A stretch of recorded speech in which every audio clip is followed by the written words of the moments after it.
Gavin Newsom, and why am I giving him advice? You have to stop it with the Twitter thing. I don't know where his wife is. Sometimes you just got to ask yourself, are they kidding? Is she, in this case, kidding?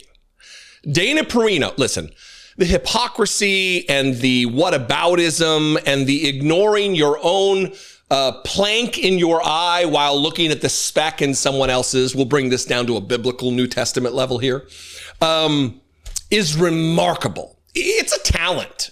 It really is. The ability to develop within you no dignity, no shame it's something, right? I don't have the ability. I'm not skilled in the art of hypocrisy like Republicans are and like Dana Perino is, who was on Fox News yesterday and had the temerity, just the absolute gall to attack Gavin Newsom for his Twitter account.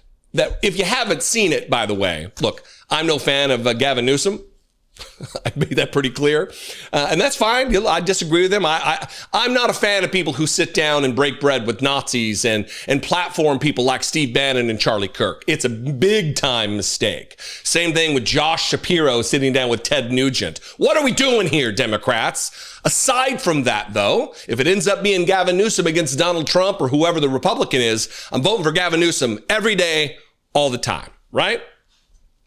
So Dana Perino is attacking Gavin Newsom, who is right now on Twitter, it's banger after banger after banger in just emulating Donald Trump. All it is operating on Twitter exactly like Donald Trump does on Truth Social. And she is taking Gavin Newsom to task for a straight up copycat, saying it's inappropriate the way he's behaving on Twitter. And if I was his wife, I would say, stop it. What? No message for Donald Trump. No chastisement for Donald Trump. None of that. It's all geared and aimed directly at Gavin Newsom, who, by the way, is not writing the tweets. He's got some brilliant, very funny people working for him to operate this Gavin Newsom press office account.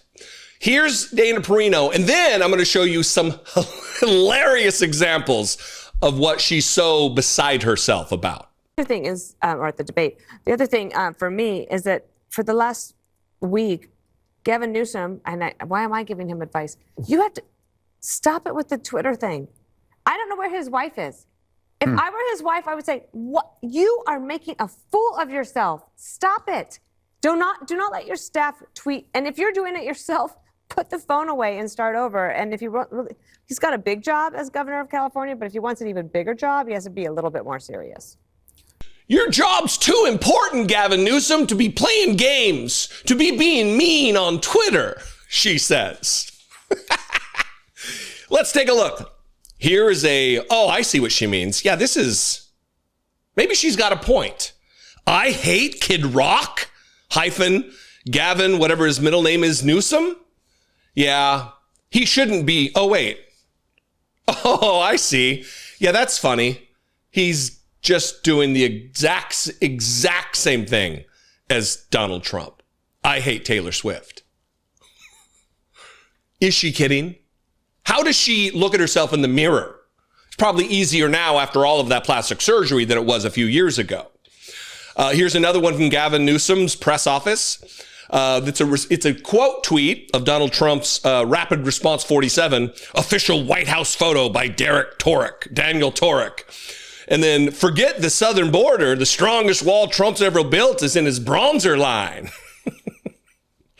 Here's a beautiful one that's kind of a mockery of Donald Trump having a bunch of historical figures standing around him. It's always AI slop, just like this is, but a bunch of historical photos or figures standing around Donald Trump to pray for him. This one is Gavin Newsom being prayed for by the aforementioned Kid Rock, the late racist Hulk Hogan, and white supremacist Tucker Carlson. So nice, the tweet says. Very funny. And then I love this one. This is just an image of Donald Trump's Truth Social post. And it says, wow, very few all caps, low energy. Now that's funny because most of the posts that are on the page are just all cap screeds, absolutely just copying Donald Trump. Here's one from Donald Trump's like Covfefe V2 over here.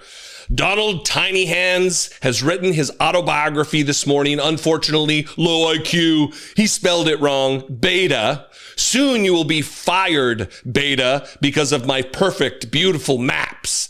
Thank you for your attention to this matter. Gavin, whatever his middle name is, Newsom. That's funny, right? It's funny. And that has Dana Perino apoplectic. That has Dana Perino whining and crying and attacking Gavin Newsom when all they're doing is just doing the Donald Trump. It's not even parody. It's just a ripoff. And she's upset with Gavin Newsom and not with the fact that Donald Trump is creating that none of these tweets would exist if Donald Trump was a normal person.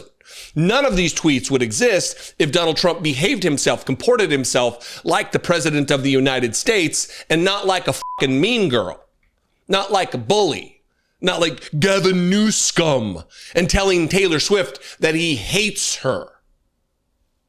Not normal. Normal for Republicans. Normal that, oh, why are you fighting back? You should be just laying down and surrendering. Oh, what are we going to do? What do you think? You can tell me over in the comments on the Dollemore Daily Facebook page. You see what I did there? You can also call the voicemail line 714-576-4054. And of course, as always, you can email me daily@dollemore.com. If you want to help support this work, for $2 a month, you can become a channel member right here on the YouTube. There's a subscribe feature over on Facebook. I don't know if I'm going to be using that, but we'll see. And we also do Patreon, which is very important. It covers a lot of the overhead of this channel and of this operation, and they take a lot less money. So you can go to patreon.com/IDoubtItPodcast and help support over there. I love and appreciate you very much. I'll see you next time. Be genuine and take care of one another. Many of you are aware that my dear friend and brother of choice, not of blood, Brett McAfee, suffered a near-fatal medical emergency last summer while our families were on vacation in Scotland. I appreciate to no end the outpouring of support for Brett that you all gave. And I'm also very happy to report that he is safe and healing and working that long path of recovery. What I've probably not told you about Brett is that beyond being an excellent friend, he's also a talented writer. We have been the best of friends since we were kids, and I have been continually inspired by his creativity and by the truly singular take that he has on life. Over 2 decades ago, he wrote a poem called The Grateful Child. It's an acknowledgement of all the simple strengths that we tend to overlook. Written from the perspective of a young person, multiple grateful children express gratitude to their parents for the elements that make them who they are. The accounting of these everyday gifts inspires a clear reminder that we should not take anything for granted. I've shared Brett's remarkable poem with numerous people over the years, and a reoccurring response is that this should be a book. Well, we finally decided to listen to those people. The Grateful Child is not only a children's book for adults in your life, it's also an adult's book for children in your life. Everyone will appreciate its straightforward yet elegant celebration of life's little endowments. Click the link below to pre-order now, or simply scan this QR code and order your copy or copies today. But this being an illustrated book, we could not survive on the words alone. To pair with Brett's touching words, we searched all over for an illustrator who could bring the Grateful Child to visual life. We landed on somebody right here in the community from this show. Leah Farshid is an internationally acclaimed illustrator who, like you, is also an audience member. The moment we saw the first images that Leah drew to accompany Brett's text, we knew we had a perfect combination. It brings me tremendous joy to share my best friend's beautiful poem and Leah's spectacular images with the world. Everyone can benefit from The Grateful Child, just as I benefit from Brett's lifelong friendship. Share this beautiful book with your children. Share it with your parents or other relatives. The Grateful Child is an easy and exceptional way to show appreciation for someone in your life, young or old. Support someone you love and support this channel by giving The Grateful Child. Click the link below to pre-order now or simply scan this QR code. I am pretty sure your children need a copy. And your mom, your nieces and your nephews, your Grandpa Charlie too. Don't forget Grandpa Charlie. I think he'd love this. Make The Grateful Child a part of your life. It has been such an excellent part of mine.